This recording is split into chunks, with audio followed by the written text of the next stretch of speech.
বলি সকাল সকাল উঠে চান টান করে ফোনটা নিয়ে কেন বসে আছো? যাও রান্না বান্না চাপাও। বললো যা। হ্যাঁ মা, আসলে আমি আপনার জন্যই বসেছিলাম, ভাবছিলাম যে কি রান্না করব না করব, আপনি যা বলে দেবেন সেটাই তো করবো। তার জন্য একটু ফোনটা দেখে নিচ্ছিলাম। আর নিজে দেখে শুনে একটুখানি করতে হয় না কাজগুলো? সব কি আমাকে বলে বলে করাতে হবে নাকি? যাও গিয়ে রান্না বান্না বসাও। আমার আজকে লক্ষ্মী, অনেক দেরি হয়ে যাবে আমার ঠাকুর ঘর থেকে বেরোতে, বুঝেছো? বেশ ঠিক আছে, তাহলে যাই, রান্নাটা বসিয়ে দিই। হরে কৃষ্ণ কৃষ্ণ কৃষ্ণ হরে হরে, হরে রাম রাম রাম হরে হরে, হরে কৃষ্ণ কৃষ্ণ কৃষ্ণ হরে হরে, হরে রাম রাম রাম হরে হরে। ঠাকুর রক্ষা করো, সবাইকে রক্ষা করো। মা বলছি আমার রান্না বান্না সব কমপ্লিট হয়ে গেছে, আর কিছু করতে হবে? কি রান্না করলে তুমি একবার?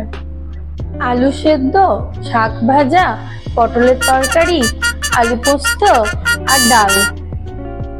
তার ফ্রিজে আর কিছু ছিল না? লাস্টে পটলের তরকারি করতে হলো।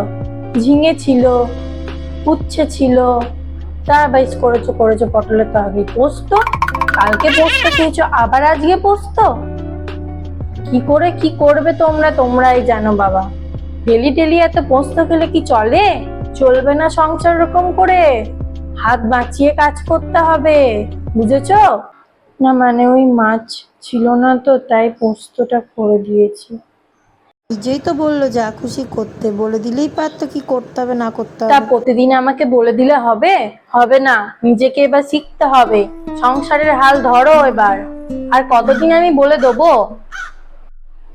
কি রে বাবা, অন্তর্যামিনী কি মনে মনে কথাগুলো বলছি, তাও যেন সব শুনতে পেয়ে যাচ্ছেন উনি।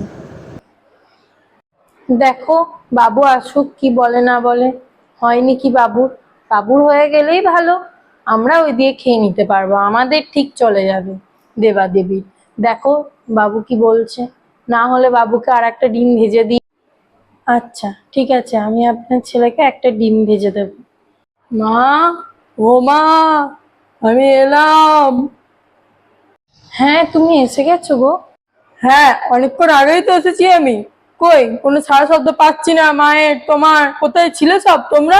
চলো তাহলে হাত পা ধুয়ে নাও, আমি ভাতটা বেড়ে দিই তোমার। হ্যাঁ যাও তুমি, আমি আসছি।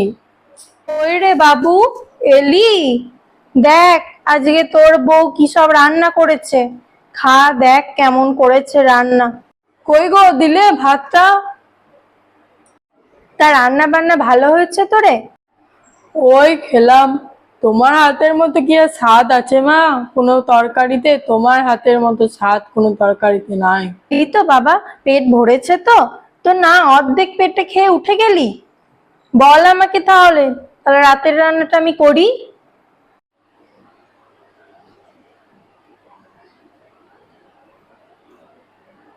কষ্ট করে রান্না বান্না করতে হবে?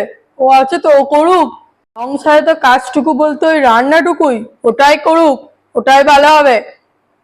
তা ভালো হলেই ভালো, আমার আবার কি, আমার কোনো চিন্তা নাই। হ্যাঁ, বাড়িতে যেন বিয়ে করে বউ নিয়ে আসনি, রাঁধুনি নিয়ে এসেছে, তাও আবার বিনা পয়সাতে। তোমার মা হাঁটুতে যন্ত্রণা, হাতে যন্ত্রণা, তুমি বসে থাকো, তুমি শুয়ে থাকো, এটুকুতেই হবে। তুমি শুধু দেখো তাহলেই হবে, তোমাকে কোনো কাজ করতে হবে না। মা বেটা দুজন দুজনের কথোপকথন নিজেদের মধ্যে বলে নিলেই যেন হয়ে গেল। আমার কথাটা কোনো কথাই নয়। বিয়েটা করেই আমি ভুল করেছি, কেন যে একে বিয়ে করতে গেলাম। মরণ নাজ নেচেছিল আমার কপালে, তাই করেছি বিয়েটা।